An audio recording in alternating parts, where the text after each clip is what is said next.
मेरे पिताजी करमचंद गांधी राजकोट के दीवान थे। वे सत्यप्रिय, साहसी और उदार व्यक्ति थे। वे सदा न्याय करते थे। मेरी माताजी का स्वभाव बहुत अच्छा था। वे धार्मिक विचारों की महिला थीं। पूजा पाठ किए बिना भोजन नहीं करती थी। 2 अक्टूबर सन 1869 ईस्वी को पोरबंदर में मेरा जन्म हुआ। पोरबंदर से पिताजी जब राजकोट गए तब मेरी उम्र 7 वर्ष की रही होगी। पाठशाला से फिर ऊपर स्कूल में और वहाँ से हाई स्कूल में गया। मुझे यह याद नहीं है कि मैंने कभी भी किसी शिक्षक या किसी लड़के से झूठ बोला हो। मैं बहुत संकोची था। एक बार पिताजी श्रवण पितृभक्ति नामक पुस्तक खरीद कर लाए। मैंने उसे बहुत शौक से पढ़ा। उन दिनों बाइस्कोप में तस्वीर दिखाने वाले लोग आया करते थे। तभी मैंने अंधे माता पिता को बहंगी पर बैठा कर ले जाने वाले श्रवण कुमार का चित्र देखा। इन बातों का मेरे मन पर बहुत प्रभाव पड़ा। मैंने मन ही मन तय किया कि मैं भी श्रवण की तरह बनूंगा। मैंने सत्य हरिश्चंद्र नाटक भी देखा था। बार बार उसे देखने की इच्छा होती। हरिश्चंद्र के सपने आते। बार बार मेरे मन में यह बात उठती थी कि सभी हरिश्चंद्र की तरह सत्यवादी क्यों न बने। यह बात मन में बैठ गई कि चाहे हरिश्चंद्र की भांति कष्ट उठाना पड़े पर सत्य को कभी नहीं छोड़ना चाहिए। मैंने पुस्तकों में पढ़ा था कि खुली हवा में घूमना स्वास्थ्य के लिए लाभकारी होता है। यह बात मुझे अच्छी लगी और तभी से मैंने सैर करने की आदत डाल ली। इससे मेरा शरीर मजबूत हो गया। एक भूल की सज़ा मैं आज तक पा रहा हूँ। पढ़ाई में अक्षर अच्छे होने की ज़रूरत नहीं, यह गलत विचार मेरे मन में इंग्लैंड जाने तक रहा। आगे चलकर दूसरों के मोती जैसे अक्षर देखकर मैं बहुत पछताया। मैंने देखा कि अक्षर बुरे होना अपूर्ण शिक्षा की निशानी है।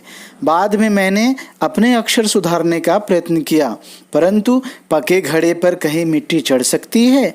सुलेख शिक्षा का एक ज़रूरी अंग है। उसके लिए चित्रकला सीखनी चाहिए।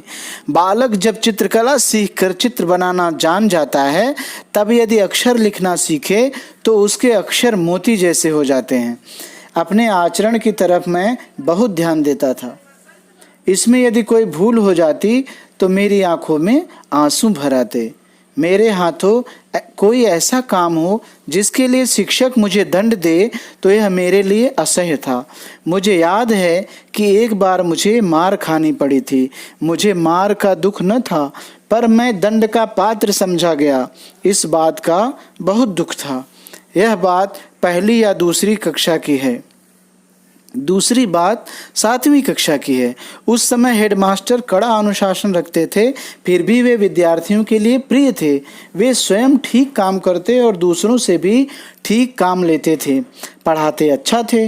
उन्होंने ऊपर की कक्षा के लिए व्यायाम और क्रिकेट अनिवार्य कर दिए थे। मेरा मन इन चीज़ों में न लगता था। अनिवार्य होने से पहले मैं कभी व्यायाम करने, क्रिकेट या फुटबॉल खेलने गया ही नहीं था। वहाँ न जाने में मेरा संकोची स्वभाव ही कारण था। अब मैं यह देखता हूँ कि व्यायाम के प्रति अरुचि मेरी गलती थी। उस समय मेरे मन में गलत विचार घर किए हुए था कि व्यायाम का शिक्षण के साथ कोई संबंध नहीं है। बाद में समझा कि पढ़ने के साथ साथ व्यायाम करना भी बहुत ज़रूरी है। व्यायाम में अरुचि का दूसरा कारण था पिताजी की सेवा करने की तीव्र इच्छा। स्कूल बंद होते ही घर जाकर उनकी सेवा में लग जाता। व्यायाम अनिवार्य होने से इस सेवा में विघ्न पड़ने लगा। मैंने पिताजी की सेवा के लिए व्यायाम से छुटकारा पाने का प्रार्थना पत्र दिया, पर हेडमास्टर साहब कब छोड़ने वाले थे। एक शनिवार को स्कूल सवेरे का था। शाम को 4 बजे व्यायाम के लिए जाना था। मेरे पास घड़ी न थी। आकाश में बादल थे, इससे समय का पता न चला। बादलों से धोखा खा गया। जब पहुंचा तो सब जा चुके थे। दूसरे दिन मुझसे कारण पूछा गया। मैंने जो बात थी बता दी। उन्होंने उसे नहीं माना। मुझे 1 या 2 आना ठीक याद नहीं कितना दंड देना पड़ा। मैं झूठा बना। मुझे भारी दुख हुआ। मैं झूठा नहीं हूँ, यह कैसे सिद्ध करूँ? कोई उपाय नहीं था।